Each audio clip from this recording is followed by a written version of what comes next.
Okay.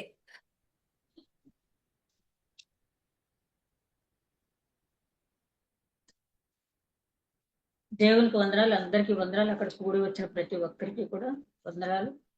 ఆ దేవుడు మళ్ళీ విరాట్కాల సమయంలో పునరుత్థానం మరొకసారి జీవం గల వాక్యాన్ని మనందరం కూడా ధ్యానించుకునే కృప అనుగ్రహించినంత వందనాలు చెల్లించుకుంటూ, భయంకరమైన ఎండ గాల్పుల్లో ఉన్నాం. పరిస్థితులు ఏమైనప్పటికీ కూడా ఆయన నామం పేరిట ప్రార్థించేవారిని ఆయన రక్షించే దేవుడు కాబట్టి పరిస్థితులన్నీ అనుకూలపరచాలని, అదేవిధంగా మనకంటే ఎన్నో ఇబ్బందుల్లో ఉన్నవారు ఎంతో మంది ఉన్నారు. వారందరినీ కూడా జ్ఞాపకం చేసుకుని ఎప్పుడు ఖాళీ ఉంటే, ఖాళీ అని కాదు, పని చేసుకుంటూ కూడా ప్రార్థించబద్దులమై ఉన్నాం. ఎందుకంటే మనకైతే కనీసం ఆహారం, వస్త్రం, షెల్టర్ ఉంది. మొన్నైతే నేను కొన్ని షార్ట్స్ చూశాను.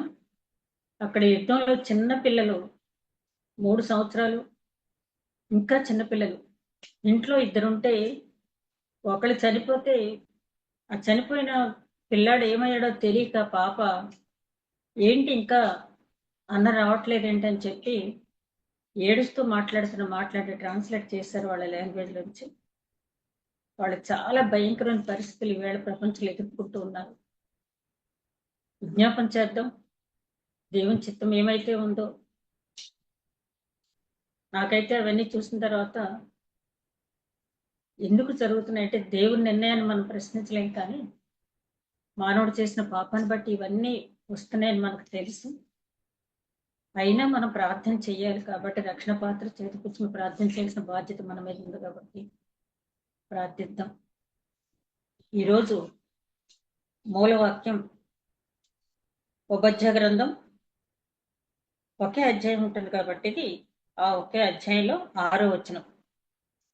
ఏశావు సంతతి వారి సొమ్ము సోదా చూడబడును, వారు దాచిపెట్టిన ధనమంతయు పట్టబడును.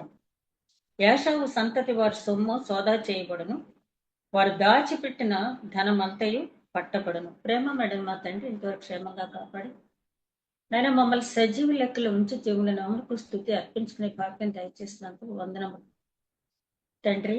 మేమేమై ఉన్నామో కేవలం అది నీ ఉచితమైన కృపలనైనా తండ్రి. ఈ సద్భాగ్యం మాకు దయచేసినందుకు వందనాలు. ఇశ్రాయేలు నీ భాగ్యం ఎంత గొప్పదని చెప్పిన ప్రకారం తండ్రి, నీ వాక్యం ఎన్నిసార్లు ధ్యానించిన తండ్రి తనివి తీరనటువంటి వాక్యం తండ్రి. వాక్యం ధ్యానించడం మాత్రమే కాకుండా మేము అప్లై చేసుకుని నాయన మాకు ఇచ్చిన తలాంతును ఇతరుల రక్షణార్థం ఉపయోగించుకోలే జ్ఞానం మాకు దయచేయమని వచ్చినాం తండ్రి. అదేవిధంగా తండ్రి ఏ రకమైన ఇబ్బంది లేకుండా కార్యాంతం నేను బహుగా స్థుతించిన భాగ్యం దయచి మా ప్రభువును నీ ప్రియ కుమారుడైన యేసుక్రీస్తు ద్వారా వేడుకొంచున్నాం తండ్రి. ఆమేన్. మరొకసారి మీ అందరికీ వందనాలండి. ఈ ఓబద్యా గ్రంథం ఉండటానికి 21 వచనాలే ఉన్నాయి.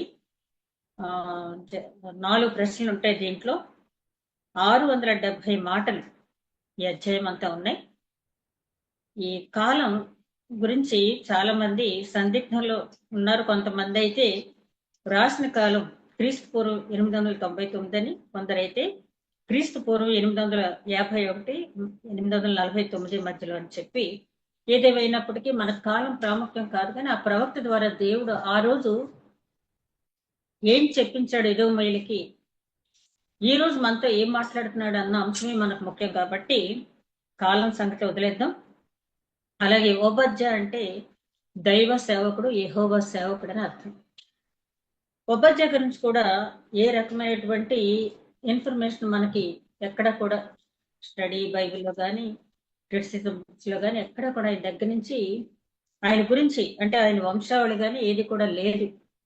దేవుడు ఓబద్యా ద్వారా మనకు చెప్పదలసిన అంశానికి ఎక్కువ ప్రాముఖ్యత ఇచ్చాడు.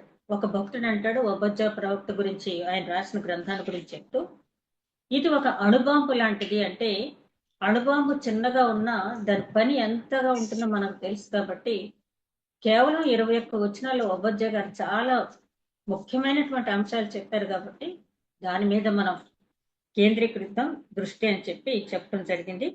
అసలు ఎందుకు ఓబద్యా గారు ఈ గ్రంథం వ్రాసారంటే ఎదోము వారికి రాబోయే శిక్ష, ఎదోము వారికి రాబోయే శిక్ష అని చెప్పి మెయిన్ పర్పస్ ఒబజ్జా గారు ఎందుకు ప్రవచించారు ఈ ప్రవచనాలు అన్ని కూడా ఈ గ్రంథం ద్వారా అంటే ఎదోము వారికి రాబోయే శిక్ష. ఎవరు ఎదోము అంటే ఆదికాండం 25 అధ్యాయం 21 వచ్చిన 26 వచ్చిన వరకు చూస్తే మన అందరికీ తెలిసింది. ఒకసారి మనం మళ్ళీ జ్ఞాపకం చేసుకుందాం. ఏంటంటే రిబ్కా గర్భం ధరించినప్పుడు ఆమె గర్భంలో ఉన్న శిశువులు మరి అటు ఇటు తిరుగుతూ కొట్టుకుంటున్న సందర్భంలో ఆమె బాధ భరించలేక యెహోవా దేవుని దగ్గరికి వెళ్ళింది. ఆ దేవుని దగ్గరికి వెళ్ళటం అంటే మరి దేవుని ఆత్మ నడిపింపి, అదేవిధంగా ఆయన స్వరము రిబ్కా వినగలిగిందంటే ఆమె మహా భక్తురాలని చెప్పి మనం చెప్పవచ్చు. ఎందుకంటే ఆయన స్వరం అందరికీ వినపడదు కదా. ఆయన దగ్గరికి వెళ్ళాలనే ఆలోచన, ఆత్మ నడిపింపు, అసలు ఆత్మ నడిపింపు లేనిదే ఆవిడ అక్కడి నుంచి 18 దగ్గర ఇక్కడ రాదనుకోండి. ఆత్మ నడిపింపుతో కొన్నిసార్లు మనకు అన్నీ తెలిసినా కూడా తిమోతి గారు అంటాడు కదా, పైకి భక్తి గలవారుగా ఉంటారు కానీ భక్తిని ఆశ్రయించరని. అట్లాంటి జనం చాలా మంది ఉన్నారు. అయితే ఈమె సరైన టైంలో రైట్ పర్సన్ దగ్గరికి ఎక్కడికి వెళ్ళాలో అక్కడికి వెళ్ళింది. యెహోవా దేవుని అడిగింది, ఇట్లాగైతే నేను చనిపోవటమే మంచిది కదా అని అడిగినప్పుడు ఆయన ఏం చెప్తారంటే, కంగారు పడద్దు, నీ గర్భంలో 2 జనములు ఉన్నారు, 2 జనపదులు ఉన్నాయి. ఇద్దరు కవల పిల్లల్ని గర్భంలోంచి బయటకు వస్తారు, ఇద్దరు కూడా ఆశీర్వదింపడతారు. అయితే పెద్దవాడు చిన్నవాడికి దాసుడవుతాడని చెప్పి ఆయన రిబ్కా గర్భంలో ఉంటాడుగానే చెప్పడం అనేది జరిగింది. ఎందుకు చెప్పాడు? దేవుడు పక్షపాతి కాదు కదా అని చెప్పి మనం ఆలోచించినట్టయితే, ఆయన అంటే చాలా మంది ఒక రకమైనటువంటి పిడివాదం ఏంటంటే, జగత్తు పునాది వేయబడక ముందే అన్ని ఏర్పాటు చేసుకుంటే ఇంకెందుకు ఈ వాక్యం ఎందుకు, ఈ సువార్త ఎందుకు అనేవాళ్ళు కూడా ఉన్నారు. అయితే జగత్తు పునాది వేయబడక మునుపు ఏర్పాటు చేసుకోవడం ఏంటంటే, ఆయన జనాంగాన్ని ఏర్పాటు చేసుకున్నారు. ఏర్పాటు చేసుకున్న తర్వాత వాళ్ళకి ఫ్రీ విల్ ఇచ్చాడు ఆయన. ఒక రోబోట్స్ని తయారు చేసుకోలేదు ఆయన, మనుషుల్ని ఆయన స్వరూపంలో తయారు చేసుకుని ఆయన ఆత్మ మనలో ఉంచాడు. ఆయన మన ద్వారా సంతోషించాలనుకున్నాడు కాబట్టి ఫ్రీ విల్ అనేది మనకి ఇచ్చాడు. ఇచ్చినప్పుడు వాళ్ళ పరిస్థితులు చూసి, ఆ గర్భంలో వాడు ప్రవర్తన చూసి ఆయన అప్పుడు అనడం జరిగింది ఏంటంటే, ఇద్దరూ ఆశీర్వదింపబడతారు కానీ పెద్దవాడు చిన్నవాడికి దాసుడు అవుతాడని చెప్పి చెప్పడం అనేది జరిగింది. అదేవిధంగా తర్వాత సంగతి మనకు తెలుసు. ముందు యాషావు బయటకు వచ్చిన తర్వాత రోమ వస్త్రం వల్లే అతని శరీరం ఉంది కాబట్టి అతనికి యాషావు అని పేరు పెట్టడం జరిగింది. ఆ తర్వాత ఏం జరిగిందంటే, ఆ యాషావుని లోపలికి గంటేసి మరి ఇతను యాకోబు బయటికి రావటం అనేది జరిగింది. కాబట్టి మడిమని పట్టుకున్నవాడు మోసగాడు అని కూడా యాకోబుని అంటారు. అయితే యాషావు బయటకు వచ్చినప్పుడు అక్కడ ఉన్నటువంటి మిడ్ వైఫ్స్ అంటారు కదా, మంత్రసాని ఎర్ర దారం కట్టడం జరిగింది. అయితే యాషావుకి ఎదోము అనే పేరు ఎందుకు వచ్చింది అని మనం గమనించినట్లయితే, అదే ఆదికాండం 25వ అధ్యాయంలో 30వ వచనంలో మనం గమనించినట్లయితే, వేటకు వెళ్ళినప్పుడు యాషావు ఇప్పుడు కూడా వేటకు వెళ్తూ ఉంటాడు, ఇంటి దగ్గర ఉండే టైం తక్కువ.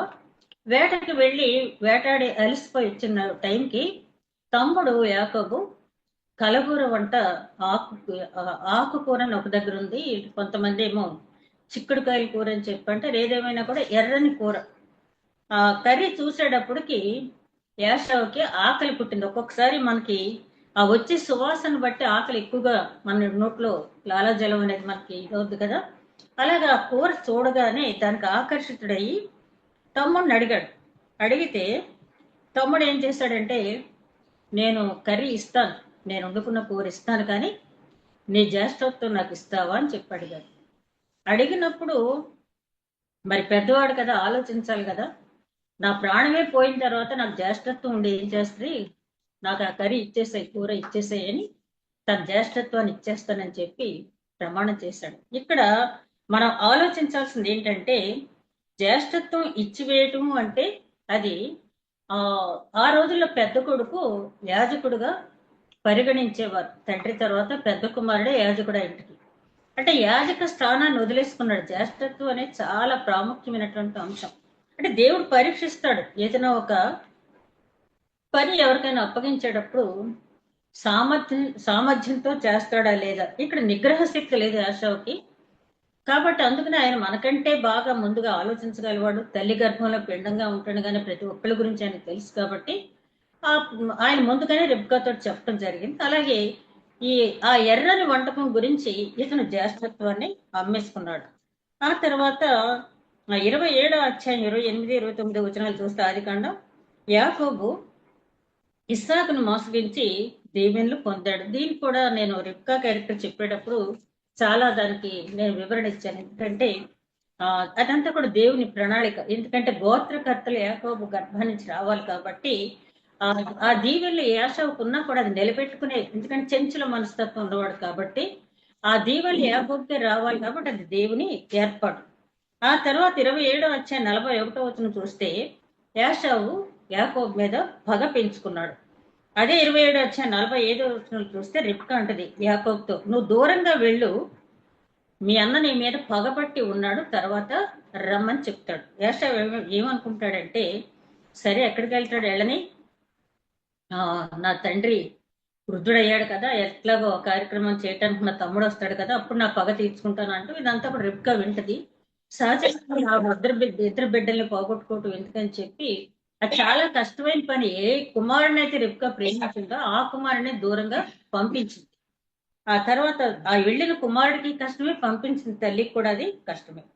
ఆ తర్వాత అక్కడి నుంచి 20 సంవత్సరాలు ఆ మేనమామ దగ్గర లాభాన్ దగ్గర ఉన్న తర్వాత ఆ లేయా రాహేల్ తీసుకుని తిరిగి వచ్చేటప్పుడు యాకోబు చాలా భయపడతాడు. మనందరికీ తెలిసిందేది. ఆ ఎబ్బోకు రేవు దగ్గర అందరిని ముందు పంపించేసి ఒంటరిగా ఉన్నప్పుడు ఆ దేవుని దూతతో పోరాటం, మరి పెనుయేలు అనుభవం పొందటం, అక్కడ ఆయన నీ పేరు యాకోబు కాదు ఇక ఇస్రాయేల్ అని చెప్పడం, ఇవన్నీ కూడా మనకు తెలిసింది. ఏదేమైనప్పటికీ యాకోబుకు ఒక గిల్టీ కాన్షియస్నెస్ లోపల ఉండిపోయింది. నేను మా అన్నయ్యని మోసం చేసి దీవెలు తీసుకున్నాను కదా, మా అన్నయ్య ఆ రోజు పగపట్టాడని చెప్పి నా తల్లి చెప్పింది కదా, కాబట్టి ఎలాగైనా నన్ను చంపేస్తాడని చెప్పి ముందు దాసదాసి జనాల్ని, ఆ తర్వాత ముందు కానుకల్ని, తర్వాత దాసదాసి జనాంగాన్ని, తర్వాత పెద్ద భార్యని పిల్లల్ని రాహిల్ని అలా పంపించిన తర్వాత ఒంటరిగా మిగిలిపోయాడు. ఆ ఎబ్బోక రేవు దగ్గర ఆశీర్వదించిన దేవుడు చెప్పిన తర్వాత అప్పుడు ఆ రేవు దాటి వెళ్తాడు. వెళ్ళిన తర్వాత 7 సార్లు సాష్టాంగ పడతాడు. తన అన్నగారి దగ్గర 7 సార్లు సాష్టాంగ పడతాడు. ఏంటి తమ్ముడు, ఏంటి సోదర ఇవన్నీ కూడా అంటే, నీ దాసుడు అని చెప్పి నేను ఇచ్చుకున్న కానుకలంటే నాకే దేవుడు కావాల్సినంత ఇచ్చాడు, నాకు అవేం వద్దని చెప్పి పరిగెత్తుకొచ్చి తమ్ముడు మెడ మీద పడి ముద్దు పెట్టుకుంటాడు యాషావు. ఆ తర్వాత యాకోబు ఎందుకన్నా మంచిది అన్నగారితో వెంటనే వెళ్ళటం మంచిది కాదు అనుకున్నాడు ఏమో, సుక్కోతు దగ్గర ఆగి అక్కడ ఆ పాకలు వేస్తాడు. సుక్కోతు అంటే పాకలు. అడుగుతాడు యాషావు ఎందుకని రావట్లేదంటే, మందలో చూలు కట్టిన గొర్రెలు ఉన్నాయి, అవి గబగబా నడవలేవు కాబట్టి నేను నెమ్మదిగా వస్తాను, నీ దాసుడని నన్ను కరుణించని చెప్పి అడుగుతాడు. ఆ తర్వాత యాషావు అక్కడి నుంచి వెళ్ళిపోతాడు. ఆ తర్వాత ఇస్సాకు మరణించినప్పుడు యాషావు యాకోబు ఇద్దరూ కలిసి ఆయన్ని సమాధి చేశారు. వాళ్ళిద్దరూ కూడా బాగానే ఉన్నారు. ఇక తదుపరి చూసినట్లయితే తర్వాత వచ్చినటువంటి తరాలు ఇప్పుడు మనం కూడా చూస్తే మన గ్రాండ్ పేరెంట్స్ మధ్య ఉన్నటువంటి సఖ్యత మన జనరేషన్కి వచ్చేటప్పటికి తగ్గింది. అదే మన పిల్లల దగ్గరికి వచ్చేటప్పటికి ఇంకా తగ్గింది. అదే మన 4th జనరేషన్ మన మనవడు మనవరాల దగ్గరికి వచ్చేటప్పటికి ఇంకా తగ్గుద్ది. ఎందుకంటే అప్పుడు బాంధవ్యాలు బంధుత్వాలు చాలా కూడా సన్నగిలిపోతున్నాయి. అప్పుడున్న జాయింట్ ఫ్యామిలీస్ ఆప్యాయతలు ఉన్నదేదో 10 మంది తినటం అనే రోజుల నుంచి మనం బయటకు వచ్చేసాం. కాబట్టి యాషావు యాకోబు ఎంత సఖ్యతగా వాళ్ళు సమాధాన పడినా ఆ తర్వాత తరం వారంతా కూడా ఇస్రాయేల్ మీద వాళ్ళు కక్ష పెంచుకున్నారు. ఎందుకంటే మాకు రావాల్సిన దీవెనలు ఈ యాకోబు తీసుకున్నాడు కాబట్టి మాకు ఇలా ఉంది అని చెప్పి అనుకున్నారు. కానీ యాషావుకు దేవుడు ఏమీ తక్కువ చేయలేదు. షేర్ మన్యం కొండ ప్రాంతం అంతా కూడా అరణ్య ప్రాంతం, అతను కోరుకున్న ప్రాంతం అంతా దేవుడు ఇచ్చాడు. అతని గర్భాన 12 మంది రాజులు పుట్టారు. ఇంకా చెప్పాలంటే ఇస్రాయేల్లో రాజులు మొదలుపెట్టి పరిపాలించక ముందే యాషావు సంతానం రాజులుగా పరిపాలించారు. నాయక్స్ అంటారు వాళ్ళు. మనకి 36వ అధ్యాయం ఆదికాండం 36వ అధ్యాయం చూస్తే యాషావు వంశం వాళ్ళంతా కూడా అక్కడ కనపడద్దు. వాళ్ళంతా కూడా చాలా బలాఢ్యులు. వాళ్ళు ముందుగానే ఇస్రాయేల్ కంటే ముందుగా పరిపాలించినటువంటి రాజులు. వాళ్ళకి చక్కని 4 పట్టణాలు కూడా ఉన్నాయి. బొస్రా ఒకటి, ఎస్సెన్గుబోద్ ఒకటి, తర్వాత ఏలతు, పెట్రా అనే 4 పట్టణాలు కూడా చాలా ఉన్నాయి. సిరి సంపదలు ఏషావుకు వచ్చినటువంటి ఆ భూభాగంలో ఖనిజ సంపద ఎంతో ఉంది. చెప్పాలంటే భౌతిక పరమైన ఆశీర్వాదాలు అన్నీ కూడా ఏషావు సంతానానికి దక్కినాయి. అయితే వాళ్ళకేంటంటే యాకోబు సంతానం అంతకంతకి వర్ధిల్లుతున్న చూసి వాళ్ళు గమనించుకోలేదు ఏంటంటే మేము దేవునికి దూరంగా ఉన్నాము. మా మా చిన్నాన్న సంతానం అంతా కూడా యాకోబు గారి సంతానం అంతా కూడా దేవుని యందు భయభక్తులు కలిగి ఉన్నారు కాబట్టి వాళ్ళు ఆ రకంగా ఆశ్రదింపబడుతున్నారు. మనకు తెలుసు కదా, ఒకసారి ఇస్సాకు బావులు తవ్విస్తా ఉంటే వాళ్ళు వచ్చి అబీమెలెకు ఫిలిష్తీయులంతా కూడా బావుల్ని పూర్తి చేస్తారు. పూర్తి చేస్తూ ఉంటే ఒక బావి పూడ్చిన తర్వాత ఇంకోటి తవ్వుతుంటే మళ్ళీ దాని నిండా నీళ్ళు వస్తాయి. చివరికి అబీమెలెకు వచ్చి అంటాడు, నీ దేవుడు గొప్ప దేవుడు, నీకు ఎక్కడున్నా సరే నీ దేవుడు దీవిస్తాడు, కాబట్టి మన ఇద్దరం సమాధానం పడదా ఉంటారు. అంటే దేవుని యందు భయభక్తులు గల వారికి ఆశ్రదం ఎలా ఉంటుందో కనీసం వాళ్ళ చరిత్ర తెలుసుకుంటే తెలుసుకోవచ్చు. నేను మొన్న చెప్పేటప్పుడు చెప్పాను, యెఫ్తా న్యాయాధిపతుల గ్రంథంలో యెఫ్తా దగ్గరికి వచ్చి చరిత్ర వేరే వక్రీకరించి చెప్పి యాషావు సంతానానికి ఆధిక్యత ఇచ్చి మాట్లాడుతూ ఉంటే అప్పుడు యెఫ్తా అంటాడు, లేదు లేదు ఇలా జరిగిందని. అంటే మనం తప్పు చెయ్యకుండా ఉండాలి అంటే చరిత్ర తెలిసి ఉండాలి. ఎవరో వస్తారు, మీ చిన్నాన్న అన్యాయం చేశాడు, మీ పెద్దనాన్న అన్యాయం చేశాడు అని. కానీ అది నిజమా ఒట్టిదని తెలియాలంటే మన పెద్దలు మనకి పూర్తిగా చెప్పి ఉండాలి. ఆ తర్వాత మనం గమనించినట్టయితే సంఖ్యాకాండం 20 అధ్యాయం 14 నుంచి 21 వచ్చిన తర్వాత చూడండి, వీళ్ళు దాదాపు 450 సంవత్సరాలు ఐగుప్తు బానిసత్వం నుంచి వచ్చిన తర్వాత వాళ్ళు వస్తా ఉంటే ఆ ఏషావు పట్టణాల నుంచి ఆ ఎదోము మార్గం నుంచి వెళ్ళవలసి వచ్చింది. వచ్చినప్పుడు ఆ ఎదోము రాజుకి మోషే కబురు పెడతాడు ఏంటంటే, మేము మీ పట్టణాల మధ్య నుంచి వెళ్తాము, మీ చేలో కంకులు కూడా మేము ముట్టుకోము, మీ నీళ్లు తాగము, కుడికి గాని ఎడమకి గాని తిరగకుండా మేము స్ట్రైట్ గా వెళ్ళిపోతాము, మాకు పర్మిషన్ ఇమ్మని చెప్పి ఆ అది వార్తాహరులు పంపిస్తాడు. ప్రతిని పంపిస్తే వాళ్ళు ఏమంటారంటే, ఇంకో మాట కూడా అంటాడు మోషే, ఒకవేళ మేము ఎక్కడైనా నీళ్లు తాగినా దానికి డబ్బు చెల్లిస్తాము, అంతే తప్పించి ఉచితంగా మాత్రం ఏమీ తీసుకోము, మమ్మల్ని సమాధానకరంగా వెళ్ళనివ్వండి అని అడుగుతాడు. అయితే ఎదోము రాజు అంటాడు, అస్సలు కుదరదు, మీరు మా పట్టణాల నుంచి వెళ్ళటానికి కుదరదు, మీరు మా పట్టణాల మీద వెళ్ళటానికి కనుక మీరు ప్రయత్నిస్తే ఇదిగో మేము సైన్యంతో వచ్చి మీతో యుద్ధం చేస్తాం అంటారు. అప్పుడు దేవుడు వద్దు, మీ ఇద్దరు దయాదులు అన్నదమ్ముల పిల్లలు మీ ఇద్దరు యుద్ధాలు చేసుకోవద్దు, చుట్టూ తిరిగి వెళ్ళండి అని చెప్పడం జరుగుతుంది. అంటే మంచినీళ్ళు కూడా ఇవ్వకుండా, ఎంత శత్రుత్వం ఉన్నా దయాదులే కదా, ఎంత శత్రుత్వం ఉన్నా కూడా అన్నదమ్ముల పిల్లలే కదా, 450 సంవత్సరాలు కఠినమైన బానిసత్వంలో ఉండి వస్తా ఉంటే కనీసం కనికరం అనేది చూపించలేదు. అయినా కూడా దేవుడు అన్నదమ్ముల మధ్య సఖ్యత ఉండాలి, ఎందుకంటే దేవుడికి అన్నదమ్ముల మధ్య గొడవలు పెట్టేవాళ్ళన్నా కూడా అన్నదమ్ముల మధ్య సఖ్యత తీసేసే వాళ్ళంటే చాలా అసహ్యం అని చెప్పి సామెతల గ్రంథకర్త 6వ అధ్యాయం 16వ వచనంలో చెప్పడం జరిగింది. 7 అసహ్యమైన విషయాలు ఉన్నాయి దేవుడికి, అందులో చివరిది అన్నదమ్ముల మధ్య జగడాలు పెట్టేవాళ్ళంటే ఆయనకి ఇష్టం ఉండదు. సరే అలా చెప్పారు కాబట్టి వాళ్ళు మాట్లాడకుండా చుట్టూ తిరిగి పాపం చాలా దూరం ప్రయాణం చేశారు. అదేవిధంగా ద్వితీయోపదేశకాండ 23వ అధ్యాయం 7వ వచనంలో చూస్తే, ఎదోమీయులు మీ సహోదరులు కనుక వారిని ద్వేషించకూడదు. మళ్ళీ అంటే ద్వితీయ ఉపదేశ కాండం అంటే మనకు తెలుసు కదా, ముందు నిర్గమకాండం 20 అధ్యాయంలో చూస్తాం, మళ్ళీ ద్వితీయోపదేశ కాండం అంటే అక్కడి నుంచి బయలుదేరిన వాళ్ళు అందరూ చనిపోయారు, ఒక్క యెహోషువ కాలేబు తప్పించి. కాబట్టి ధర్మశాస్త్రం అంతా వాళ్ళకి తెలియదు కాబట్టి మళ్ళీ నిలబెట్టి మోషే గారు చెప్పి ద్వితీయ ఉపదేశం చేసేటప్పుడు చాలా పర్టికులర్ గా చెప్తాడు మోషే ద్వారా. దేవుడు ఏం చెప్తాడంటే, ఆ ఏషావు సంతానం ఎదోమీయులు మీ సహోదర సంతానం కాబట్టి వాళ్ళని ద్వేషించవద్దు, వాళ్ళ బుద్ధి ఎట్లా ఉన్నా కూడా మీరు ద్వేషించవద్దు అని చెప్పి అంత ఖచ్చితంగా చెప్పినప్పటికీ కూడా వీళ్ళలో ఏ మార్పు లేదు. వీళ్ళు ఎక్కడ వరకు అంటే క్రీస్తు శకం 70వ సంవత్సరం వరకు కూడా ఇస్రాయేల్ మీద ఏ టైంలో ఎక్కడ దొరికితే అక్కడ పగ పెట్టుకున్న వాళ్ళని ఏదో రకంగా పాడు చేయాలని ఆలోచనే తప్పించి, సరే జరిగింది ఏదో జరిగింది కలిసి ఉందాం అన్న ఆలోచన మాత్రం అక్కడ రాలేదు. ఎందుకంటే భక్తిహీనులకి భక్తి పరులకి ఎప్పుడు కూడా పొత్తు అనేది కుదరదు. ఏదో మేలుకి దేవుడు అంటే భయం లేదు, దైవ భయం లేదు. యాకోబు తప్పులు చేయలేదా? చేశాడు. దావీదు తప్పులు చేయలేదా? చేశాడు. కానీ ఎందుకు దేవుడు వాడిని ఆశ్రయించాడంటే, ఇప్పుడు మన ఇంట్లో ఉన్న బిడ్డలు తప్పు చేసినా ఏదో చిన్న పనిష్మెంట్ ఇచ్చి మళ్ళీ దగ్గర చేర్చుకుంటాం. అలా కాకుండా నువ్వు నా తండ్రివే కాదు, అసలు నేను లెక్క చేయనని వెళ్ళిపోయిన కుమారుని తండ్రి ఏమీ చేయలేడు కదా, వదిలేస్తాడు అంతే కదా. ఇక్కడ కూడా ఏం జరిగిందంటే యెహోవా దేవుడి గురించి ఇద్దరికీ తెలుసు, యాషావు సంతానానికి తెలుసు, యాకోబు సంతానానికి తెలుసు. కానీ ఇక్కడ యాషావు అంతా ప్రాక్టికల్ మ్యాన్ అనమాట. ఆయన అంతా కూడా మంచివాడే, కానీ స్వనీతిని ఆధారం చేసుకున్నటువంటి వ్యక్తి. మన స్వనీతి ఆయన దగ్గర మురికి గుడ్డ వలె కనపడదు కదా.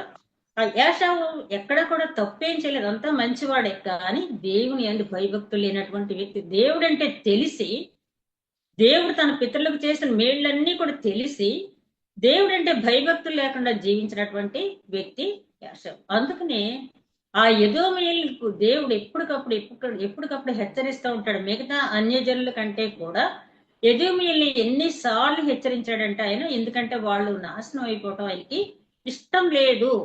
ఇస్సాకు అంటే అబ్రహాం ఇస్సాకు, అబ్రహాంకి మనవాళ్లే కదా యాకోబు యాషావు. అబ్రహాం మనవాళ్ళని ఆయన ఎంతగా ఆయన మనసులో పెట్టుకున్నాడు. అందుకని ప్రతి ప్రవక్త ద్వారా వాళ్ళకి హెచ్చరికలు పంపిస్తూనే ఉన్నాడు. ప్రతి ప్రవక్త ద్వారా వాళ్ళకి హెచ్చరికలు పంపిస్తూనే ఉన్నాడు. కానీ వాళ్ళకి పెడచెవిని పెట్టారు. ఇది ఎందుకు మనం ఈ ఇంట్రడక్టరీ పార్ట్ చూసామంటే, అసలు ఒబజ్జాతోటి ఎదోమీయుల మీద దేవుడు ఎందుకు ప్రవచనాలు పలికించాడు, ఎదోమీయులు నాశనం అవుతారని చెప్పి ఎందుకు దేవుడు ప్రవచనం పలికించాడు, ఎదోమీయుల నాశనానికి కారణం ఏంటి అంటే, ఇప్పుడు వరకు మనం చూసిన కేవలం ఇంట్రడక్టరీ పార్ట్. మెయిన్ ఏంటంటే వీళ్ళు చేసిన పెద్ద తప్పు ఏంటంటే, శత్రువులు వచ్చి యెరూషలేము మీద దాడి చేసినప్పుడు వీళ్ళు చాలా పరిహసించారంట. వాళ్ళు చాలా పరిహసించి కనీసం సానుభూతి లేకుండా వాళ్ళని ఊచకోత కోసే టైంలో కూడా, గర్భశత్రువు అయినా కూడా, అసలు శత్రుత్వం అనేది క్రిస్టియానిటీలో ఉండకూడదు అనుకుని, వాళ్ళు దైవభక్తి లేదు కాబట్టి గర్భ శత్రువునైనా కూడా క్షమించాలి అని మామూలుగా అన్యుడైనా చెప్తాడు కదా, వాళ్ళకి అది కూడా లేదు. అందుకని ముట్టడి వేసే టైంలో వీళ్ళు ఇస్రాయేలీల్ని ఇస్రాయేలీ వైపు లేకుండా వాళ్ళు ముట్టడి వేసే టైంలో వీళ్ళు పరిహాసం చేశారంట. బాగా దోచుకుంటున్నారులే వీళ్ళని చెప్పి.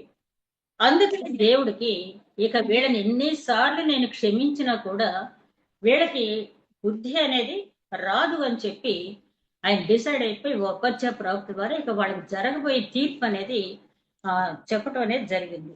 ఈ ఎదోమీయుల మీద జరగబోయేటటువంటి తీర్పు శిక్ష ఎట్లా ఉంటాయి అనేది కొంతమంది ప్రవక్తల ద్వారా ముందుగానే ఆయన ప్రవచించినట్టుగా మనం చూస్తాం.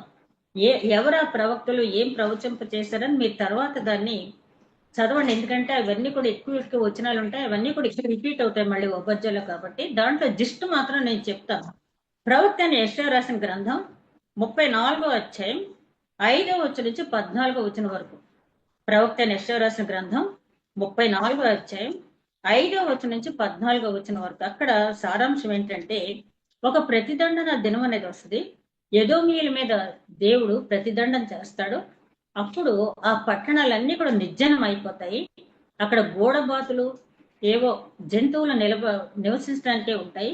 ముళ్ళ పొదలు, గచ్చ పొదలు దాని మీద మొలుస్తాయని కూడా చెప్పడం జరిగింది.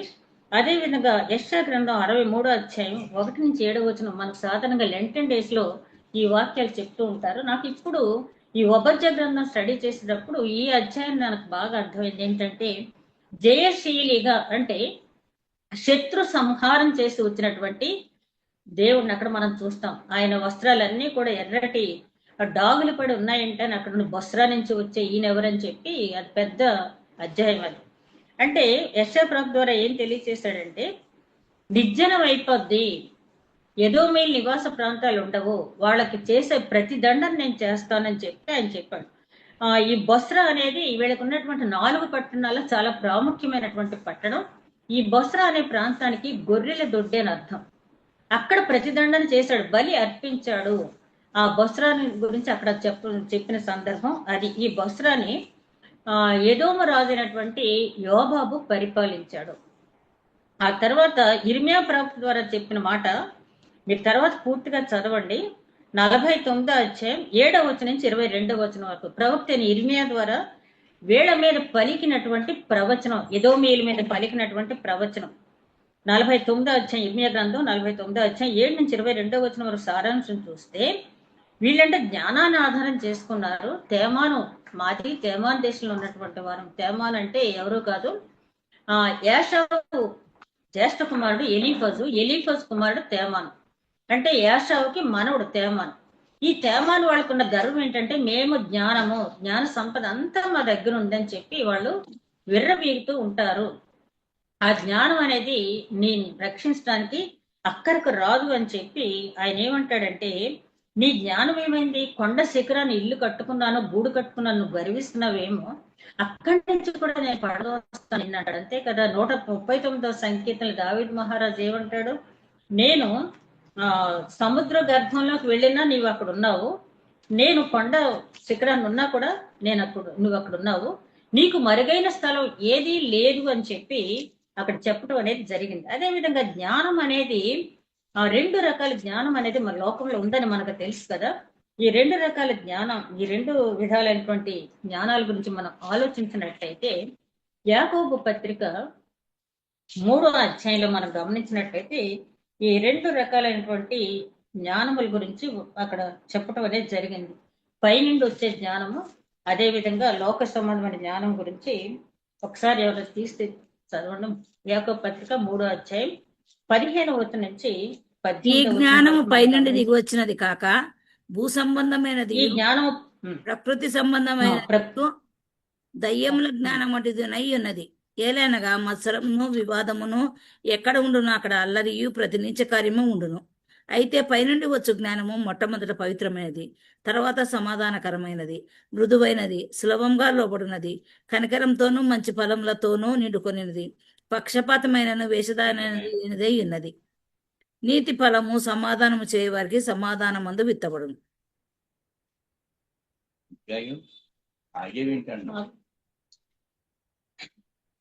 సమాధానం విత్తబడును అంటే రెండు రకాలైన జ్ఞానాలు ఉన్నాయి కదండి. రెండు రకాలైన జ్ఞానం గురించి యాకోబు గారు అక్కడ చెప్పడం అనేది జరిగింది. పైనుంచి వచ్చే జ్ఞానం ఎలాగుంటది, లోక సంబంధమైన జ్ఞానం ఎలాగుంటుంది. సాత్వికతో వివేకంతో ఉంటారు. పరలోక సంబంధమైన జ్ఞానం పొందిన వాళ్ళు నీతి ఫలం సమాధానకరమైన అక్కడ కొన్ని లక్షణాలని ఇవ్వటం జరిగింది. అయితే ఈ తేమాలలో ఉన్న వాళ్ళకి ఆ రకమైన జ్ఞానం లేదు. వీళ్ళకున్నది ఏంటంటే లోక సంబంధమైనటువంటి జ్ఞానము. లోక సంబంధమైన జ్ఞానం కాబట్టి ఆ లోక సంబంధమైన జ్ఞానం ఎప్పుడు కూడా మనుషులకి అక్కడికి రాదు. ఏమంటారంటే ఆపత్కాలంలో భక్తిహీనులు నీతిమంతుడు 7 సార్లు పడిన తిరిగి లేవగలడు, కానీ భక్తిహీనుడు ఆపత్కాలంలో కూలును అంటే తిరిగి లేవటానికి అనేది ఉండదు. అయితే ఈ తేమానంలో ఉన్న వారి పరిస్థితి కూడా అలాగే ఉంది కాబట్టి వీళ్ళకి శిక్ష విధింపబడద్దు అని చెప్పి ప్రవక్త ఇర్మియా ద్వారా ప్రవచించడం అనేది జరిగింది. అలాగే మనం గమనించినట్లయితే యెహెజ్కేలు గ్రంథంలో 25వ అధ్యాయం 12వ వచనం నుంచి 14వ వచనం వరకు మీరు తర్వాత చూసినట్టయితే యెహెజ్కేలు గ్రంథం 25వ అధ్యాయం 12 నుంచి 14, ఇశ్రాయేలీల ద్వారా నేను పగ తీర్చుకుంటాను, ఇది నా ఆలోచన. ఆయన ఏమంటున్నాడంటే, ఎదోమీయుల్ని ఎవరితోటో శిక్షించలేను, వీళ్ళు ఎవరినైతే బాధ పెట్టారో ఆ ఇశ్రాయేలీతోటే వీళ్ళ మీద నేను పగ తీర్చుకుంటానంటే అంత విసిగిపోయాడు అనమాట ఆయన. తర్వాత ప్రవక్త యోవేలు ద్వారా పలికినటువంటి మాట ఏంటంటే, యోవేలు 3వ అధ్యాయం 19వ వచనంలో నిర్దోషులు అని కూడా చూడకుండా సహోదరుల ప్రాణం తీశారు కనుక వీరు ఐగుప్తు వలె పాడైపోతారు. ఎందుకంటే ఐగుప్తు బానిసత్వంలో ఇశ్రాయేలీలు వాళ్ళు చాలా బాధ పెట్టారు. తర్వాత ఐగుప్తులకి ఇచ్చే శిక్ష ఇచ్చాడు కదా, ఆయన రథాలతో సహా మునిగిపోయారు సముద్రంలో. తర్వాత కూడా వాళ్ళు చాలా నష్టపోయారు. కాబట్టి సహోదరులను కూడా చూడకుండా వాళ్ళు అలా బాధ పెట్టారు కాబట్టి వాళ్ళకి నేను ఇచ్చే శిక్ష ఇస్తానంటున్నాడు. ఆ తర్వాత ఆమోస్ గ్రంథం 1వ అధ్యాయం 11 నుంచి 12 వచనాలు చూస్తే, ఆమోస్ గ్రంథం 11వ అధ్యాయం 1 నుంచి 12 వచనాలు చూస్తే, కనికరం లేక ఖడ్గము పట్టుకున్నారు, తేమాను మీద అగ్ని వేస్తాను, అది బొస్రా నగరము దహించును. అంటే తేమాన్ అంటే ఆ చివరుంది, ఈ చివర బొస్రా. ఇక ఎదోమ ప్రాంతం అంతటినీ కూడా నేను దహించి వేస్తాను. ఎందుకంటే వాళ్ళు కనికరం లేకుండా ఖడ్గం పట్టుకున్నారు. మాటలతోటో లేకపోతే గొడవ పడటమో ఆర్గ్యుమెంట్స్ కాకుండా సహోదరులని చూడకుండా వాళ్ళు ఖడ్గం పట్టుకున్నారు కాబట్టి వాళ్ళకు విధించే శిక్ష ఇది నేనని చెప్పి చెప్తారు.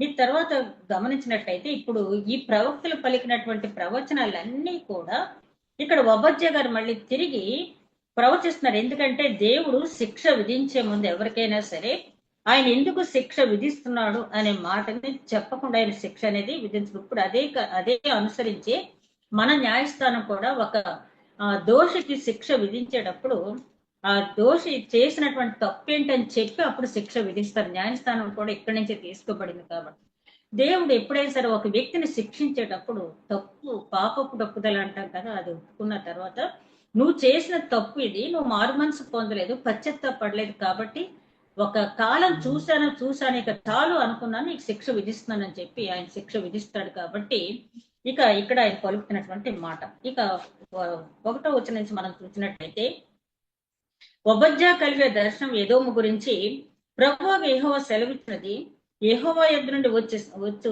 సమాచారం మాకు వినపడెను.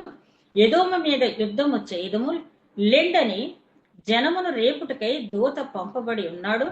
నేను అన్యజనుల్లో నిన్ను అల్పునుగా చేస్తుని నీవు బహుగా తృణీకరింపబడదు.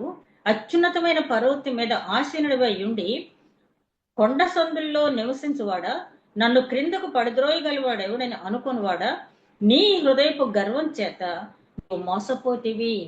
వీళ్ళకున్నటువంటి చెడ్డ లక్షణం, అతి చెడ్డ లక్షణం ఏంటంటే హృదయపు గర్వం. వీళ్ళకున్నటువంటి చాలా చెడ్డ లక్షణం ఏంటంటే హృదయపు గర్వం.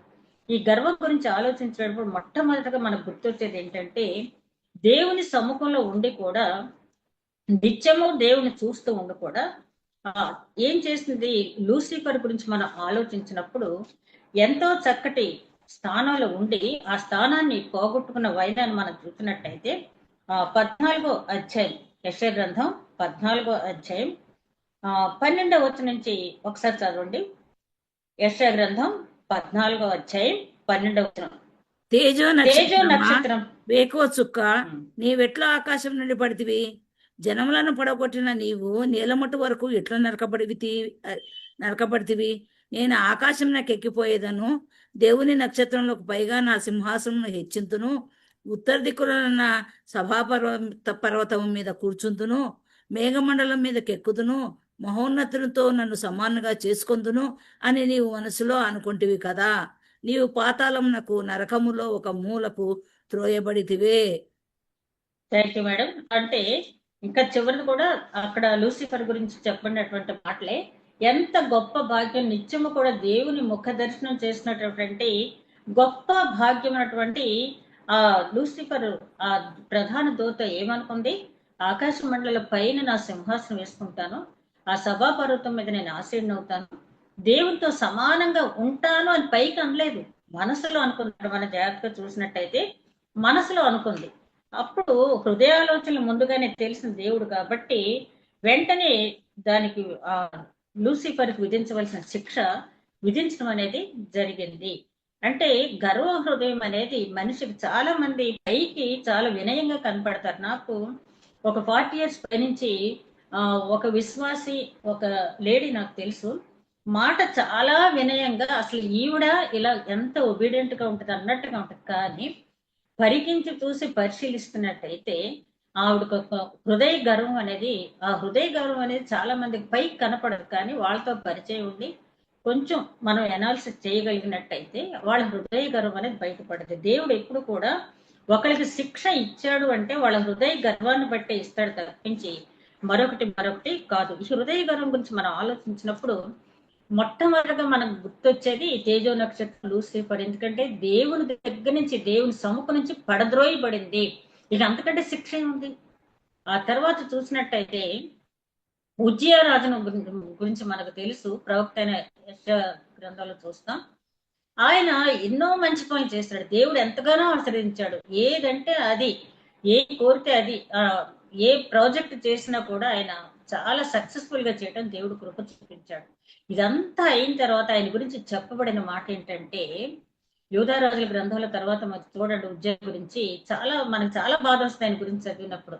ఆయన గురించి ఉపయోగించిన మాట ఏంటంటే, ఇదంతా జరిగిన తర్వాత హృదయమున గర్వించి యాజకులు మాత్రమే చేయవలసినటువంటి పని ఆ ధూపం వేయటానికి ఆయన వెళ్ళాడు. కుష్టు వ్యాధితో అతను తర్వాత మరణించడాన్ని మనం చూస్తాం. అంటే మనిషి యొక్క హృదయపు గర్వం అనేది ఎంత ప్రమాదకరమైందో మనం గమనించినట్లయితే ఎదోమీయులకు ఉన్నది ఆ హృదయపు గర్వమే. దీన్నే దేవుడు సహించలేకపోయాడు.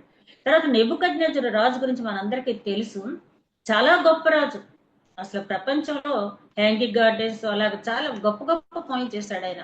నెబుకద్నెజరు అంటే సామాన్యమైనటువంటి రాజు కాదు. అట్లా దేవుడు అంటాడు నువ్వు జాగ్రత్తగా ఉండు అని చెప్పిన తర్వాత కూడా అట్లా లేకుండా ఏమనుకుంటాడు, ఆ పట్టణాన్ని చూసి ఇదంతా కూడా నేనే కట్టించానని చెప్పి మనసును గర్వించాడు.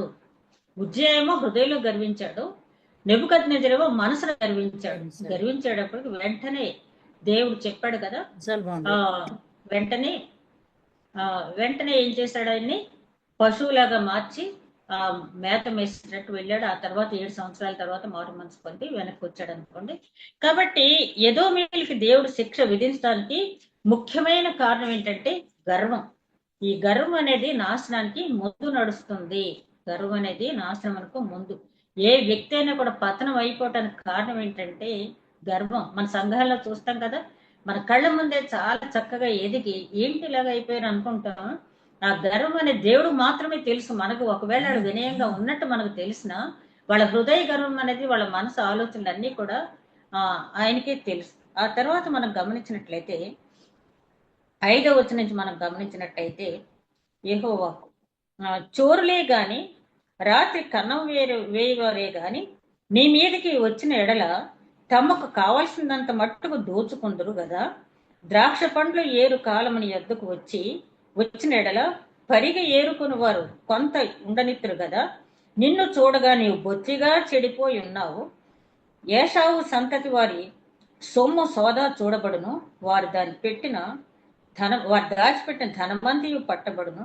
నీతో సంధి చేసుకుని వారు నిన్ను తమ సరిహద్దు వరకు పంపివేయుదురు. నీతో సమాధానముగా ఉన్నవారు నిన్ను మోసపుచ్చి నిన్ను బలాత్కారము చేయుదురు. వారు నీ అన్నము తిని నీ కొరకు ఉరియొడ్డుదురు. ఎదోమునకు వివేచన లేకపోయెను. ఆయన చెప్తున్నాడు ఏంటంటే ఒక్కొక్క తప్పు ఆయన చెప్తున్నాడు, దానికి శిక్ష కూడా ఇక్కడ చెప్తున్నాడు. చోర్లు వచ్చితే కొంత దోచుకుని వెళ్ళిపోతారు. కనీసం ఒక రైతు అయినా కూడా పరిగేరుకోవటానికి మిగిలేటట్టుగా కొన్ని ద్రాక్ష పళ్ళు లేకపోతే ఏదో ఒకటి పంటలు వదులుతాడు. కానీ నీ శత్రువులు నీ దగ్గరకు వస్తారు చూసావా, వాళ్ళు మాత్రం నేను ఎట్టి పరిస్థితులను క్షమించరు. ఎందుకంటే ఈ యాషావు నేను దిగంబరగా చేస్తున్నాను అంటాడు ఎదోముని.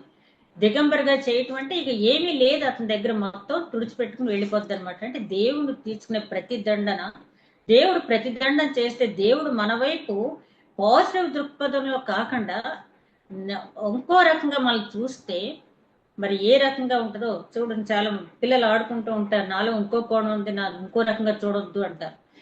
కానీ దేవుడు మన వైపు ఇంకో రకంగా చూస్తే కనుక మనం ఏ రకంగా ఉంటామో. ఆయనకి ఎదోము ఏషావు సంతానం అంటే చాలా ప్రేమ, ఎందుకంటే అబ్రహామును బట్టి చాలా ప్రేమ. కానీ ఆ ప్రేమ ఎంత కాలం సహించాడంటే వీళ్ళు క్రీస్తు పూర్వం 630 వరకు కూడా, ఆమోను రాజు కాలం వరకు కూడా వీళ్ళు ఇశ్రాయేలీయులు యుద్ధాలు చేస్తూనే ఉన్నారు, ఎప్పటికప్పుడు యుద్ధాలు చేస్తూనే ఉన్నారు.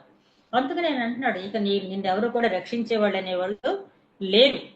10 నుంచి 11 వచనాలు చూస్తే ఎదోమీయులు సహోదర ప్రేమ అనేది లేకుండా నిర్దయగా ప్రవర్తించారని చెప్పి అంటున్నాడు ఆయన. 9వ ఇదే యెహోవా వాక్కు, తేమాను నీ బలాఢ్యులు విస్మయం పొందుదురు. అందువలన యాషావు యొక్క పర్వత నివాసులందరూ హతులై నిర్మూలమగుదరిందా చెప్పాను కదా. తేమాను వారికి ఉన్నటువంటి గర్వం ఏంటంటే వాళ్ళ జ్ఞానవంతులని. యోబు స్నేహితుల్లో ఎలీఫజ్ అని ఒక ఆయన ఉంటాడు, పెద్ద ఆయన. ముందు యోబుతో మాట్లాడిన ఆయనే ఎలీఫజ్. ఆ ఎలీఫజు ఒక పెద్ద, అంటే ఆయన గురించి నేను చదివినప్పుడు ఆయన పెద్ద సైకాలజిస్ట్. అంటే సైకాలజిస్టులు ఉన్నారు తేమాన్ నగర్లో, ఫిలాసఫీ చదివిన వారు ఉన్నారు, అలాగే అన్ని గ్రంథాలు అన్ని రకాలైనటువంటి జ్ఞానం సంపాదించిన వారు ఉన్నారు. కాబట్టి ఒక రకంగా చెప్పాలంటే ఏథెన్స్ నగరం, అదేవిధంగా స్పార్ధ నగరం చూసారో అక్కడ మనకి అపోస్తల కార్యాలు చూస్తాం.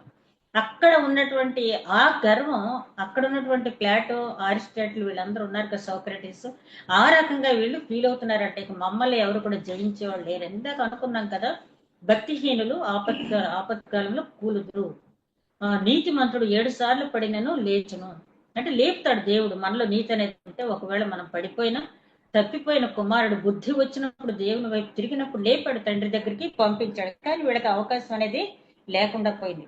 నీ సహోదరులైన యాకోబు సంతతికి నువ్వు చేసిన బలాత్కారమును బట్టి నీవు అవమానం నందుదువు, ఇక నెన్నటికీ లేకుండా నీవు నిర్మూలమవుదువు. నీవు నీవు పగవాడవే నిలిచిన దినమందు పరదేశులు వారి ఆస్తిని పట్టుకొని పోయిన దినమందు, అన్యులు వారి గుమ్మములోనికి చొరబడి యెరూషలేము మీద చీట్లు వేసిన దినమందు నీవును వారితో కలుసుకుంటావు కదా. ఇక్కడ చెప్తున్నాడు ఆయన, నీ సహోదరుని శ్రమానుభవ దినమున చూచి నీవు ఆనందమంద తగదు. యూదా వారి నాశన దినమున వారి స్థితిని చూచి నీవు సంతోషపడతగదు. అంటే చేసిన పని ఏంటంటే, ఇక్కడ చీట్లు ఎప్పుడు వేశారని మనం అనుకుంటే, యెరూషలేము మీద చీట్లు వేయటం ఏంటంటే, నెబుకద్నెజరు ఎవరిని తీసుకెళ్ళాడంటే ముందు యూదా వారిని తీసుకువెళ్ళాడు. ఎదోమీయులు అక్కడే ఉన్నారు.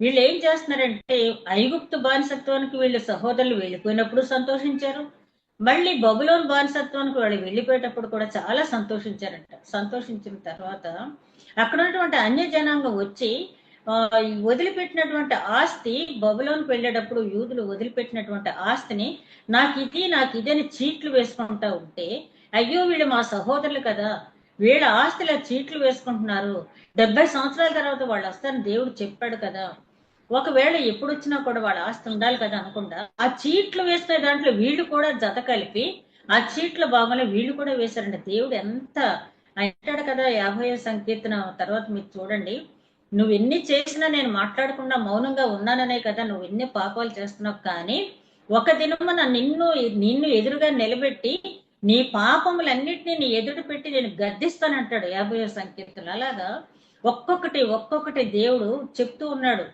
నువ్వు పగ తీర్చుకున్న వాళ్ళ మీద నీ గర్వ హృదయం, అలాగే నీ సహోదరుల పట్ల కనికరం లేకుండా ఖడ్గం పట్టుకున్న 1-2 నిన్ను ఏ రకంగా చూసి నేను క్షమించగలనని చెప్పి అక్కడ ఆయన మాట్లాడుతూ ఉన్నప్పుడు, నిజమే ఇక్కడ మనం గమనించుకోవాల్సింది ఏంటంటే, ఈ గర్వం అనేది మనలో ఎక్కడైనా ఉందా?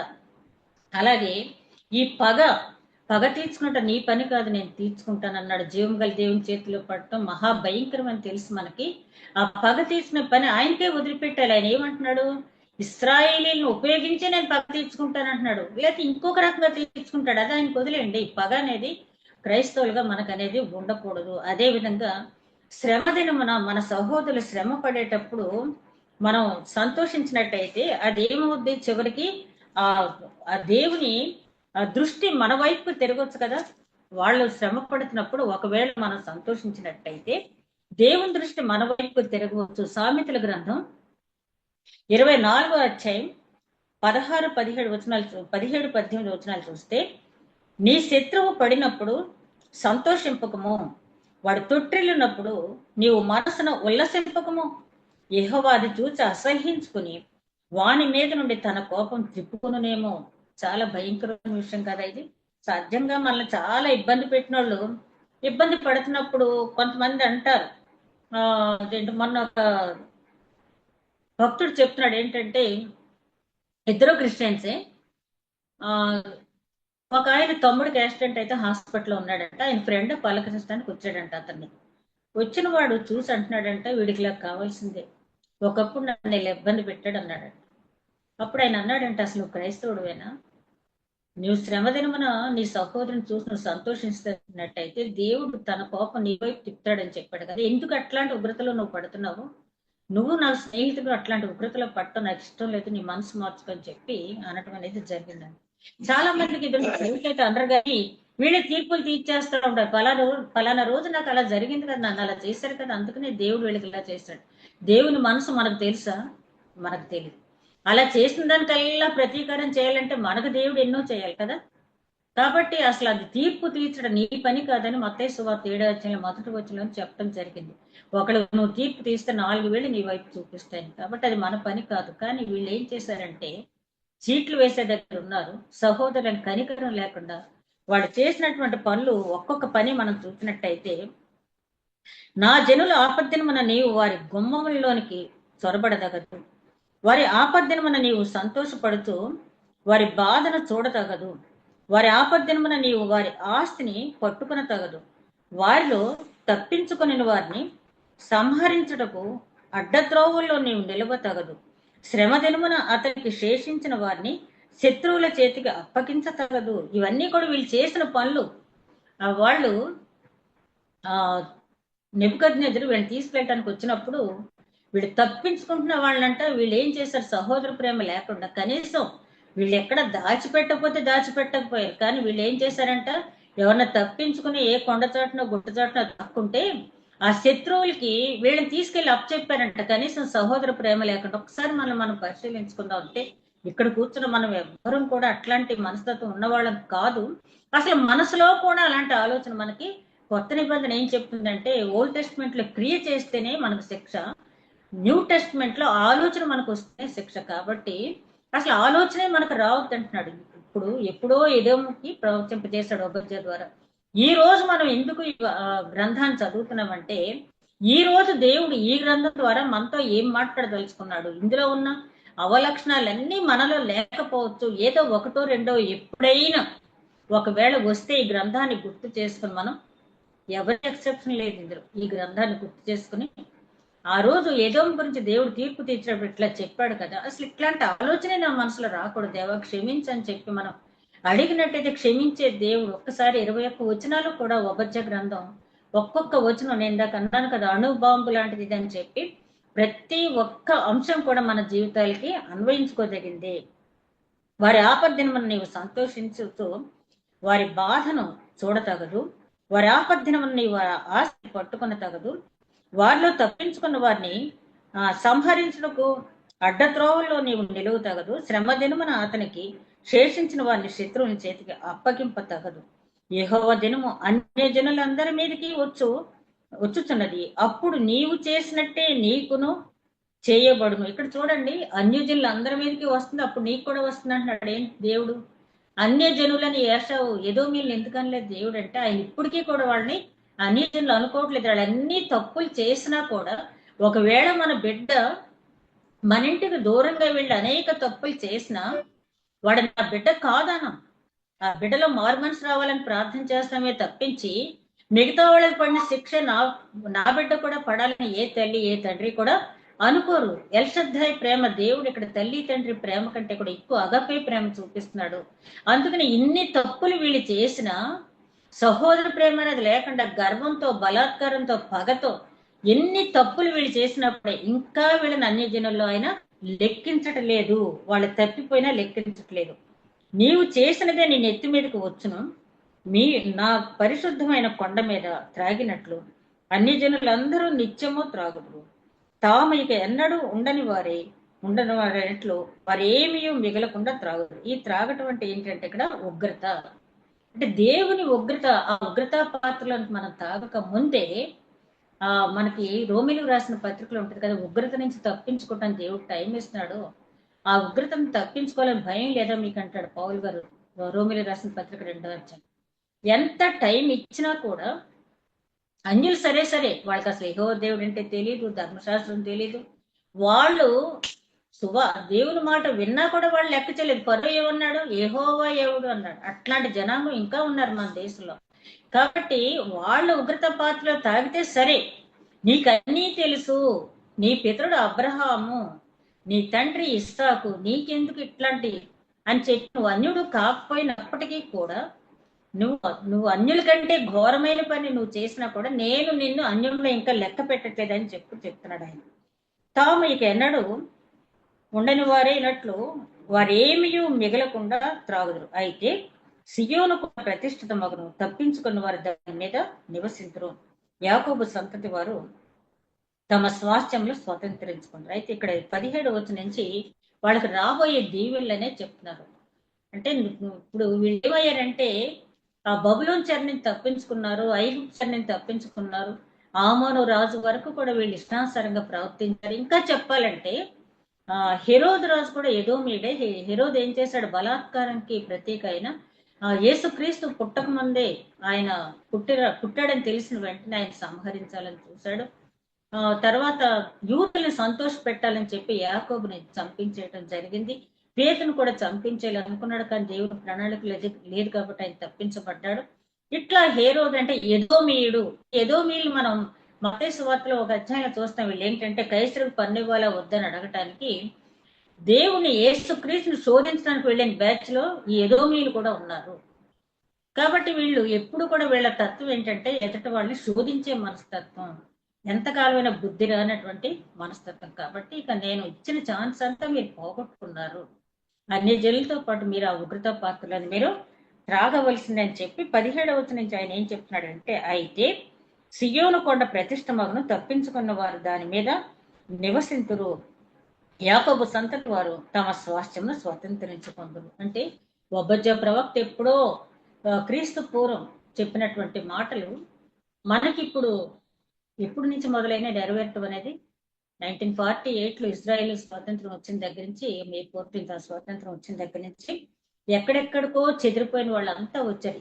యాక్చువల్ గా ఈ గ్రంథం రాసేటప్పుడు, ఒబజ్జా గ్రంథం రాసేటప్పుడు ఇస్రాయేల్ సంఖ్య 2,50,000. అయితే ఇప్పుడు ఇస్రాయేల్ సంఖ్య దాదాపుగా 96 లక్షల పైచిలకు వాళ్ళు ప్రపంచ జనాభాలో 0.12, అంటే జనాభా స్థానంలో 97వ స్థానంలో ఉన్నారు ప్రపంచంలో. అయితే ఏంటి, ఇవాళ ఇస్రాయేల్ ప్రగతి అనేది మనందరికీ కూడా తెలిసింది, ఎందుకంటే దేవుడు ఆశీర్వదించినటువంటి బిడ్డలు కాబట్టి. అలాగే నేను ఒక స్టడీ బైబిల్లో చూసినప్పుడు దేవుడు ఇశ్రాయేలీయులకి ఇచ్చినటువంటి భూభాగం అప్పుడు మోషే ద్వారా, యెహోషువ ద్వారా, అంటే మోషే ఇచ్చినటువంటి భూభాగాన్ని యెహోషువ చీట్ల ద్వారా పంచాడు, అందులో తేడా ఏమీ లేదు. ఆయన వీళ్ళకి ప్రామిస్ చేసిన భూభాగం ఏంటంటే 3 లక్షల చదరపు మైళ్ళు, 3 లక్షల చదరపు అడుగులు, 3 లక్షల చదరపు అడుగులు. అయితే వీళ్ళు యెహోషువ చనిపోయేటప్పటికి వీళ్ళు స్వాధీనపరుచున్నది ఎంతంటే 30,000 చదరపు అడుగులు, 30,000 చదరపు అడుగులు. అంటే అప్పటికే వీళ్ళు 2,70,000 చదరపు అడుగులు వదిలిపెట్టేశారు. ఇక బానే ఉంది కదా, సుఖంగా ఉంది, దాన్ని మనం ఆక్రమించుకోక్కర్లేదు అనుకున్నారు. ఆ బద్దకమే తర్వాత చివరికి వీళ్ళకి పంపముంచింది ఒక రకంగా చెప్పాలంటే. ఈ 30,000 అప్పుడు స్వాధీనపరుచుకున్నారు, కానీ ఇప్పుడు వీళ్ళ చేతిలో ఉన్నది మాత్రం 20,600 చిల్లర ఎంతో వీళ్ళ దగ్గర ఉంది. ఆ 30,000 కూడా లేదు. కానీ ఇక్కడ దేవుడు ఏం చెప్తున్నాడంటే, సియోన్ కొండ ప్రతిష్ఠ మగను చెదిరిపోయిన ఇశ్రాయేల్ అందరూ కూడా వాళ్ళ వచ్చి ఆ స్వాస్థ్యాన్ని స్వతంత్రించుకుంటారని చెప్తున్నారు. అయితే ఇక్కడ మనం ఆలోచించాల్సింది ఏంటంటే, ఆ స్వాస్థ్యం గురించి కాదుగా, దేవుడు ఎప్పుడు కూడా మన గురించి ఆలోచించేది ఆ పరమ కణాలు, ఆ నిత్య జీవులు మనం ప్రవేశించాలి. కాబట్టి ఆ నిత్య జీవ ప్రవేశానికి ఇక్కడ చెప్పిన గర్వం గాని, పగ గాని, లేకపోతే సహోదర ప్రేమ లేమి గాని, లేకపోతే లోక సంబంధమైన జ్ఞానాన్ని ఆధారం చేసుకోవటం గాని, ఇవేమన్నా మనకు ఉన్నాయేమో, ఆ నిత్య జీవానికి వెళ్ళటానికి మనకేమన్నా అడ్డుపడుతున్నాయేమో అని చెప్పి మనం పరిశీలించుకోవాల్సిన వారమే ఉన్నాం. అదేవిధంగా మరియు యాకోబు సంతతి వారు అగ్నియు, యోసేపు సంతతి వారు మంటయు ఆగుదురు, ఏషావు సంతతి వారు వారికి కొయ్యకాలుగా ఉందురు. యోసేపు సంతతి వారు, యాకోబు సంతతి వారు అంటే, ఇక్కడ యోసేపు సంతతి వారు అంటే ఎఫ్రాయిమీలు, యాకోబు సంతతిలోనే కలుస్తారు. యోసేపు సంతతి వారు కూడా 12 గోత్రాలు చెందిన వారే. అయితే యోసేపు బిడ్డలు ఇద్దరు కూడా మనష్షే, ఎఫ్రాయింకి అర్ధగోత్రాలు వచ్చాయి కాబట్టి వాళ్ళు కొంచెం సపరేట్ గా చూపించడం జరిగింది. అయితే వీళ్ళందరూ కూడా ఇశ్రాయేల్కి వస్తారు, 12 గోత్రాలు చెందిన వాళ్ళే. వీళ్ళు మంటగాను అగ్నిగాను ఉంటే, అప్పుడు యాషావు సంతతి వారు ఎలా ఉంటారంటే కొయ్యకాల్లాగా ఉంటారండి. కొయ్యకాలు అంటే మీకు ఏమాట ఎక్కడ గుర్తొచ్చింది? ఇది నిర్గమకాండలో ఇటుకలు కాలుతాను, మా కొయ్యకాలు కావాలి అని అడుగుతారు ఇశ్రాయేలీలు. అంటే మీకు ఇవ్వ, మీరే తెచ్చుకోండి అంటాడు మరో అధికారి. ఇక్కడ ఏమంటున్నాడంటే, ఇప్పుడు యాషావు సంతతి కొయ్యకాలు అవుతారంటే, ఇందాక మనం చదివాం కదా రిఫరెన్స్, ఇశ్రాయేలీల ద్వారానే నా పగ నేను తీర్చుకుంటాను అని చెప్పి. అంటే వీళ్ళ మీదకి యాకోబు సంతతి వారంతా వచ్చినప్పుడు ఎదోము వారు ఏమవుతారంటే కొయ్యకాలంటే వాళ్ళు ఇక మనుషులు లేకుండా నిర్మూలం అయిపోతారనమాట. యోసేపు సంతతి వారికి కొయ్యకాలుగా ఉందరు. యాషావు సంతతి వారిలో ఎవడనూ తప్పించుకోనకుండా యోసేపు సంతతి వారిలో నుండి వారిని కాల్చుదురు. యెహోవా మాట ఇచ్చి ఉన్నాడు, దక్షిణ దిక్కును నివసించేవారు యాషావు యొక్క పర్వతమును స్వతంత్రించుకుందరు. ఇప్పుడు చూసినట్టయితే యాషావు నగరాలు 4 చెప్పాను కదా నేను, బొస్రా ఒకటి, పెట్రా ఒకటి, ఎసెన్గబోదు, ఏలాతు. ఈ 4 పట్టణాలు కూడా ముఖ్య పట్టణాలు, యాషావు సంతానానికి చెందిన పట్టణాలు. ఇందులో పెట్రా అనేది రాజధాని. ఈ పెట్రా ప్రాంతంలోనే అక్కడ దేవుడు ముఖతః ఎవరికి, పౌలు గారికి ఉపదేశించడం జరిగిందని అని చెప్తాడు. ఆ పెట్రా అనేది చాలా ప్రసిద్ధి చెందినటువంటి పట్టణం.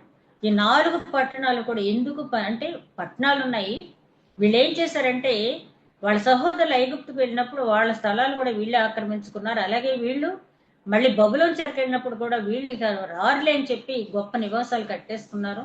ఎన్ని కట్టుకున్న చివరికి ఏమైందంటే క్రీస్తు శకం 70వ సంవత్సరంలో ముందు ఇస్రాయేల్ మీద ఊచకోత కోసినటువంటి రోమన్ సైన్యం ఆ తర్వాత వీళ్ళు కూడా ఒక్కరిని కూడా విడిచిపెట్టలేదు. అయితే అక్కడ జరిగింది ఏంటంటే ముందుగానే ఇస్రాయేలీలకి దేవుని ప్రవచనం తెలియటం వల్ల వాళ్ళు ఒక ప్రాంతానికి వెళ్ళి వాళ్ళు తప్పించుకున్నారు చాలా మంది.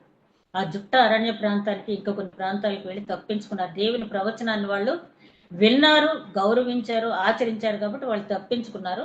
వీళ్ళు మాత్రం మమ్మల్ని ఎవరు ఏం చేయలేరు, మేము చాలా సురక్షితంగా ఉన్నామని చెప్పి అక్కడే ఉన్నారు. చివరికి ఊచకోత గురైపోయారు. ఇప్పుడు ఎదోమీయుడు ఒక్కడ కూడా అక్కడ లేడు. ఎదోమీయులు కట్టుకున్నటువంటి పట్టణాలన్నీ కూడా ఇప్పుడు ఇశ్రాయేలు ఆక్రమించుకుని వాళ్ళు అనుభవిస్తూ ఉన్నారు. యాషావు సంతతి వారిలో ఎవరిను తప్పించుకోకుండా యోసేపు సంతతి వారిలో నుండి వారిని కాల్చదురు. యెహోవా దక్షిణ నివసించేవారు యాషావు యొక్క పర్వతం స్వతంత్రించుకుందరు. మైదానం నుండి వారు ఫిలిష్తీయుల దేశం స్వతంత్రించుకుందరు. మరియు ఎఫ్రాయిమీల భూములను షోమ్రోనుకు చేరిన పొలములను వారు స్వతంత్రించుకుందరు. అంటే ఏదైతే పోగొట్టుకున్నారో ఇశ్రాయేల్ అందరూ కూడా సంపాదించుకుంటారు. బెన్యామీయులు గిలాదు దేశమును స్వతంత్రించుకుంటారు. మరియు ఇశ్రాయేలీల దండు అనగా వారిలో చెరపట్టబడిన వారు సారేపతు వరకు కనానీయుల దేశం స్వతంత్రించుకుందరు. యెరూషలేం వారిలో చెరపట్టబడి సెఫారుతునకు పోయిన వారు దక్షిణ దేశ పట్టణను స్వతంత్రించుకుందరు.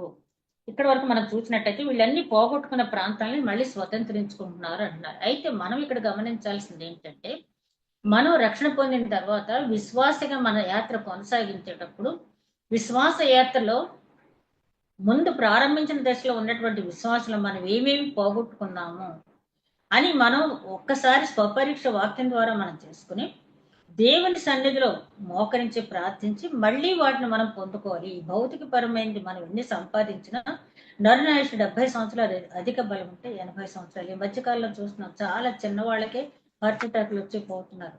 కాబట్టి ఆయుష్ ఇంతని కూడా మనం చెప్పలేం. ఈ రోజే మనది ఇదే రక్షణ దినం, ఇదే అనుకూల సమయం. కాబట్టి ఒక్కసారి మనం పరీక్షించుకుని మనలో ఈ లక్షణాలు ఏమైనా ఉన్నాయా, అలాగే విశ్వాసయాత్ర కొనసాగించేటప్పుడు ప్రారంభంలో ఉన్నటువంటి విశ్వాసం సన్నగిల్లిందా. ఒకప్పుడు నేనంటే సండే స్కూల్ చాలా బాగా వెళ్ళేదాన్ని, యూత్ రిట్రీట్లు బాగా, అసలు సేల్ సమాజం అంటే నా తర్వాతే, అసలు ఇన్ని గంటలు ప్రార్థన చేసేదాన్ని, ఇన్ని మంచి ఫలాలు పొందుకున్నాను అని చెప్పటం కాదు. కానీ ఇప్పుడు మన స్థితి ఏంటి, ఇప్పుడు నా స్థితి ఏంటి అని చెప్పి మనం పరిశీలించుకున్నప్పుడు తప్పకుండా పోగొట్టుకునే మళ్ళీ మనం పొందుతాం. అదేవిధంగా ఇక్కడ చివరి వచనం ఆయన అంటాడు, మరియు యాషావు యొక్క కొండను తీర్పు తీర్చుటకై సియోను కొండ మీద రక్షకులు పుట్టుదురు, అప్పుడు రాజ్యము యెహోవాది అగును.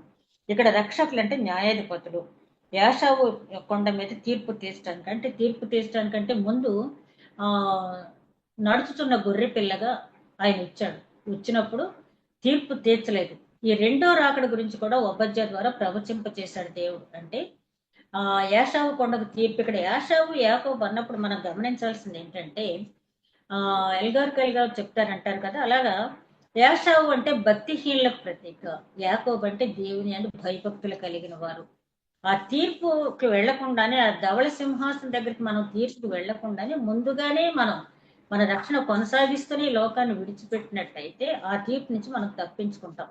కానీ యాషావు కొండ అంటే ఆ తీర్పు మాకేం పర్వాలేదు, మేము బాగానే ఉన్నామని చెప్పి అనుకున్నట్టయితే ఆ తీర్పు నుంచి మనం తప్పించుకోము. అదేవిధంగా ఇంకోటి ఏంటంటే మనం జ్ఞాపకం చేసుకోవాల్సింది, యేసుక్రీస్తు పుట్టుక గురించి కూడా ఇక్కడ చెప్పడం జరిగింది. ఆల్రెడీ ఆయన జన్మించారు, తన ప్రజలను వారి పాపం నుంచి రక్షించడానికి ఆయన వచ్చారు. కాబట్టి తన ప్రజలు అంటే ఇక్కడ యాషావు సంతత, యాకోబు సంతత, గ్రీసు వారా లేకపోతే ఇంకొకరని కాదు, కానీ ఎవరైతే ఆయన ఆజ్ఞానుసారంగా నడుచుకుంటారో వారిని అందరినీ కూడా ఆయన రక్షించడానికి ఆయన వచ్చాడు. రక్షణ మార్గం అంటే ఏంటో చెప్పాడు. నేనే మార్గం సత్యమును జీవమునై ఉన్నానని చెప్పారు ఆయన. ఆ మార్గంలో ప్రయాణం చేస్తూ నిత్య జీవ ప్రవేశానికి మనం వెళ్తూనే ఆలోచించుకోవాలి తప్పించి ఇప్పుడు యాషావు యాకోబు గురించి కాకుండా మంచి చెడు అనేది మనలో, యాషావు అనేది భక్తిహీనత గుర్తయితే యాకోబు అనేది భక్తి గుర్తయితే మనం ఏ కోవలో ఉన్నాం, ఒక్కొక్కసారి మనం మోసం చేసుకున్నట్టు నేను భక్తిగానే ఉన్నాను అనుకుంటే తప్పిపోతున్నామా, భయభక్తులు కలిగి ఉన్నామా లేదా మనం పరిశీలించినప్పుడు తప్పనిసరిగా ఆయన మనల్ని కాపాడి నిత్య జీవంలో ప్రవేశపెడతాడు. అట్టి నడిపింపు దేవుడు మనకి అనుగ్రహించును గాక. దయగల మా ప్రభు విత్తబడిన వాక్యం నూరంతులుగా ఫలించే వాక్యం దయచమని ఏ ఆటంకం లేకుండా నాయన వాక్యం ఆయన ధ్యానించుకునే కృప అనుగ్రహించినందుకు వందనాలు. అబద్ధ ప్రవక్త ద్వారా అనేక విషయాలు తండ్రి ఆయన మాలో పగ ఉండకూడదని, గర్వం ఉండకూడదని, అతిశయం ఉండకూడదని, సహోదర ప్రేమ కలిగి ఉండాలని, మా సహోదరులు ఆపదలో ఉన్నప్పుడు మేము వారిని పరిహసించేటట్టు కాకుండా వారిని ఆదుకునేటట్టుగా ఉండాలని ఎన్నో విషయాలు అయినా మాకు వెల్లడి చేసినందుకు